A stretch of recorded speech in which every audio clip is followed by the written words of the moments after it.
गुरु की शरण में जाओगे तो गुरु आपको उस भेद को समझा देगा, बता देगा। इसलिए गुरु की शरण लेके उनकी आज्ञा का पालन करते हुए और उनके बताए रास्ते पर ये जीव चले तो कल्याण हो। बिना गुरु के जीव का कल्याण नहीं है। दूसरी योनियों में तो एक मजबूरी है कि उनको कोई ज्ञान देने वाला, समझाने वाला, बताने वाला गुरु नहीं है, ना उनके लिए कोई ऐसा और दूसरा उपाय है कि जिसको करके उनको ये समझ आए कि वो किस प्रकार से इस जन्म मरण के फंदे से बचे और छूटें।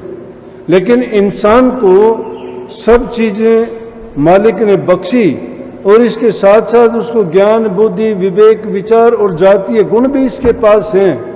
लेकिन वो सारी चीज़ें चाहे इसके पास हों, सारी चीज़ें होते हुए भी उन चीज़ों को हरकत देने वाला, उनको समझाने वाला, उनके ऊपर से पर्दा उठाने वाला जब तक नहीं मिलता है और वो ज्ञान का रास्ता नहीं दिखाता है, तब तक ये जीव अंधेरे में रहता है। इसीलिए क्यों कहते हैं कि गुरु ज्ञान दे देता है। ज्ञान का मतलब गुरु वो प्रकाश देता है, समझ देता है कि जिसके कारण उसको भले बुरे का, पाप पुण्य का और परमार्थ और स्वार्थ का सब पता लगता है।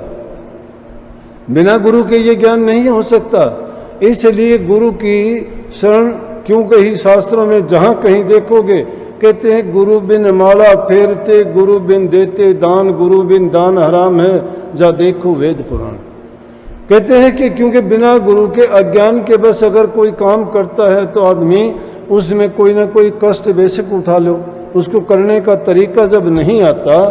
एक आदमी को कोई समझो नई मशीन है, कोई औजार है, उसको चलाने का नहीं पता, जैसे कंप्यूटर है हमें नहीं आता, फोन किसी को चलाना नहीं आता, उसको दे दे उसके कोई काम का नहीं, लेकिन जो जानता है वो सारा काम कर लेगा, वो सब कुछ उसमें देख लेगा कि वो किस तरह से चलता है, क्या क्या उसमें चीज़ें हैं, क्या क्या हम उससे सीख सकते हैं। इसी प्रकार से कही है कि गुरु बिन माला फेरते। अगर माला के मणके ठनकाने से अगर काम हो तो कोई भी हाथ में लेके उनको गिनती करता रहे, कोई फायदा नहीं है। लेकिन गुरु के पास जब जाओगे तो बताएंगे कि वो मणके ठनकाने का मतलब क्या है, उस माला को किस प्रकार से जपना चाहिए। माला तो काठ की है, धागा है, उसमें एक सुमेरु है, गिनती कर लोगे, करते रहोगे, मणकों की गिनती नहीं करनी। और उसके लिए संतों ने उसका भी तरीका बता दिया कि उस माला को हाथ में लेके, ये नहीं कि कोई नाम भी आपने बता दिया होगा उसको करते। और जब भी कोई काम पड़ता है, नज़र कहीं होती है, मन में विचार कुछ होता है, माला हाथ में फिरती है, तो संतों ने कह दिया कि माला तो कर में फिरे, जीभ फिरे मुख मां,